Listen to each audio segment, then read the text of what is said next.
काली गोरी बहनों की कहानी। बहुत समय पहले की बात है। एक गांव में एक गरीब औरत अपने दो बेटियों के साथ रहती थी। बड़ी बेटी का नाम काली था और छोटी का नाम गोरी। काली दिखने में सांवली थी और स्वभाव से कठोर और आलसी थी, जबकि गोरी नाम की बेटी सचमुच दूध जैसी गोरी थी और स्वभाव से बहुत प्यारी, मेहनती और दयालु थी। माँ को अपनी बड़ी बेटी अधिक प्यारी थी, क्योंकि वह उसी की जैसी थी। इसलिए वह छोटी बेटी को हमेशा डांटती, काम पर लगाती और खाने पीने में भी भेदभाव करती। गोरी दिन भर खेतों, जंगलों और घर में काम करती, फिर भी वह कभी शिकायत नहीं करती थी। वह सबके साथ प्रेम से व्यवहार करती और ईश्वर में आस्था रखती थी। एक दिन की बात, गर्मी का मौसम था और बहुत तेज धूप पड़ रही थी। माँ ने गोरी को जंगल से सूखी लकड़ियाँ लाने के लिए भेजा। गोरी सिर पर टोकरा उठाए, बिना कुछ खाए जंगल की ओर चल दी।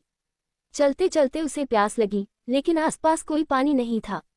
काफी दूर चलने के बाद उसे एक कुआं दिखाई दिया। जब वह कुएं के पास पहुंची, तो देखा कि कुएं में बाल्टी नहीं थी जिससे पानी निकाला जा सके। उसी समय कुएं से एक आवाज आई, प्यारी बच्ची, क्या तुम मेरी सफाई कर सकती हो?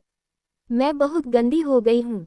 गोरी को आश्चर्य हुआ कि कुआं बोल रहा है, लेकिन उसने विनम्रता से कहा, हाँ, मैं जरूर करूंगी। और वह तुरंत वहां पड़े झाड़ू से कुएं की सफाई करने लगी। कुछ देर में कुआं साफ सुथरा और चमकने लगा। कुएं ने प्रसन्न होकर कहा, तू एक नेक और दयालु लड़की है। अपनी यात्रा जारी रख और जब तुझे कोई सहायता चाहिए तो बेझिझक मांगना। गोरी ने कुएं को धन्यवाद कहा और आगे बढ़ गई। अगली परीक्षा। कुछ दूर जाने के बाद उसे एक बुढ़िया मिली जो चूल्हे पर रोटियां सेक रही थी। वह थकी हुई और भूखी थी, तो उसने बुढ़िया से पानी और कुछ खाने की विनती की। बुढ़िया ने कहा, पहले मेरी कुछ रोटियां पलट दो, जल न जाएं, फिर जो बचा वह तुम्हारा। गोरी ने झट से रोटियां पलटनी शुरू की और किसी भी रोटी को जलने नहीं दिया। बुढ़िया ने प्रसन्न होकर उसे गर्म रोटियां, गुड़ और पानी दिया। गोरी ने धन्यवाद दिया और वहां से आगे बढ़ी। चलते चलते वह एक सुंदर बगिया में पहुंची, जहां फूलों की सुंदरता देखते ही बनती थी। पेड़ों से आवाज आए, प्यारी बच्ची, क्या तुम हमारे सूखे पत्ते साफ कर दोगी? गोरी थकी होने के बावजूद मुस्कुराए और तुरंत सफाई में लग गई। थोड़ी ही देर में पूरा बगीचा साफ और सुंदर दिखने लगा। बगीचे की परियों ने आकर कहा, हम तुम्हारी सेवा से बहुत प्रसन्न हैं। चलो, अब तुम्हें हमारी रानी से मिलवाते हैं। परीलोक की रानी। गोरी को परीलोक की रानी के पास ले जाया गया।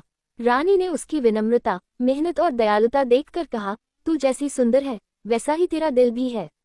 मैं तुझे आशीर्वाद देती हूँ, जहाँ भी तू जाएगी तुझसे फूल झरेंगे, सुख आएंगे और तेरा जीवन खुशियों से भरा रहेगा। रानी ने उसे सुंदर कपड़े, आभूषण और ढेर सारा सोना चांदी दिया और उसे उसके घर भेज दिया। गोरी जब घर लौटी तो उसकी माँ और बहन की आंखें चौंधिया गईं। उन्होंने जब उसकी पूरी बात सुनी तो लालच से भर गईं। अब काली की बारी। माँ ने तुरंत काली को कहा, तू भी उसी रास्ते जा जैसे तेरी बहन गई, और वही सब कर जिससे तुझे भी वैसा ही धन संपत्ति मिल सके। काली चली तो गई, लेकिन स्वभाव उसका वैसा ही रहा, घमंडी, आलसी और स्वार्थी। जब कुआं मिला और उसने सफाई के लिए कहा, तो काली बोली, क्या मैं कोई नौकरानी हूँ जो तुम्हें साफ करूं? और आगे बढ़ गई। बुढ़िया के यहाँ पहुंची तो रोटियां पलटने के बजाय खुद खाने बैठ गई और रोटियां जल गईं। बुढ़िया ने उसे डांटकर भगा दिया। बगीचे में पहुंची तो पेड़ों की फरियाद पर कहा, इतने सूखे पत्ते मैं क्यों साफ करूं? मुझे कोई इनाम चाहिए, मजदूरी नहीं। फिर भी परी लोग पहुंची। परियां सब कुछ जान चुकी थी, फिर भी उसे रानी के पास ले गईं। रानी ने उसकी बात सुनी और कहा, तू जितनी बाहर से सुंदर बनने की कोशिश करती है, अंदर से उतनी ही कुरूप है। तेरे स्वभाव के अनुसार ही तुझे फल मिलेगा। रानी का श्राप। रानी ने कहा, जब भी तू बोलेगी तेरे मुंह से मेढक और कीड़े गिरेंगे। जहां जाएगी अशांति और दुख फैलेगा। काली के मुंह से सचमुच मेढक गिरने लगे। वह डर गई और रोती चिल्लाती घर लौटी। माँ ने जब सब देखा तो उसे पछतावा हुआ। उसे समझ आया कि केवल बाहरी सुंदरता कुछ नहीं होती, असली सुंदरता तो मन और कर्म में होती है।